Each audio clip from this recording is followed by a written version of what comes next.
না, এই বিএনপির সর্বোচ্চ সফলতা হবে এটা যে আমাদের ভাইয়ের ওনাদের ক্ষমতায় আসার 1 মাসও হয় নাই, অথচ সে আমাদের ভাইয়ের খুনিকে অ্যারেস্ট করে দৃষ্টান্তমূলক শাস্তি দিবে, এমনকি তার পিছনে কে কে ছিল সেটা বের করবে।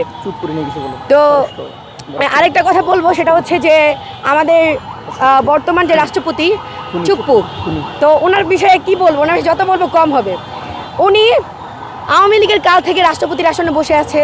যখন উনি বলল যে হাসিনা পদত্যাগ করার কোনো দালালীয় প্রমাণ আমার কাছে নাই, আমরা যখন লং মার্চ টু বঙ্গভবন দিলাম, আমরা যখন দুই নাইট স্টে করলাম, আমাদের তখন বর্তমান যেই উপদেষ্টারা ছিলেন, আমাদের ছাত্র উপদেষ্টারা, তারা আমাদেরকে বুঝায় শুনায় নিয়ে এসে সংবিধানের এত বড় একটা লিস্ট ধরাই দিল।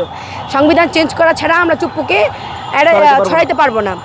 তারপরে যখন আমাদের এই সংবিধান চেঞ্জ করার এই বিষয়গুলো চলে আসলো, তখনও গণভোট হইলো, তখন থেকে এখনও অব্দি চুপ্পু বসে আছে। তারপর চুপ্পু আমাদের তারপরের দিন রিপ্লাই দিল কি, আমি চুপ্পু রাস্তা থেকে রাষ্ট্রপতি হয়েছি।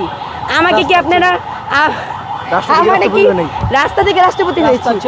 তো ওনার ভাষ্যমতে উনি আমাদেরকে বুঝাইলো যে উনি রাস্তার ছেলে ছিলেন, তারপর থেকে উনি রাষ্ট্রপতি হয়েছেন। তো উনি কোথায় গেছিলেন আমার দেখার বিষয় না।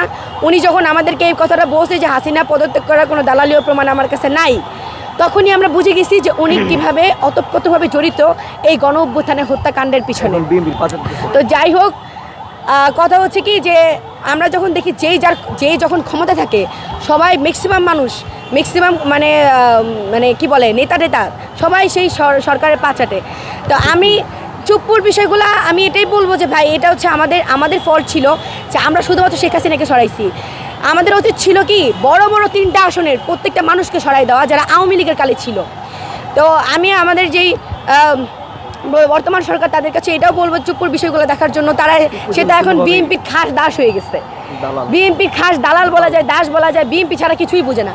জাইমা রহমানকে দেখে 3বার সালাম দেয়। সে একটা কনফারেন্সে জাইমা রহমানকে দেখে 3বার সালাম দেয়। তো যাই হোক, এটা হচ্ছে এখন আমি যে ইস্যুটা নিয়ে এখানে আসছি, একটা ইস্যু নিয়ে আসছি যে জনাব তারেক রহমানের প্রতি আমরা একদম কি বলবো, কৃতজ্ঞতার শেষ জানাতে পারতেছি না যে উনি আমাদের এই 1 মাস হয় না ক্ষমতায় আসছে, তার মধ্যে উনি হাদির খুনিদের গ্রেফতার করছে।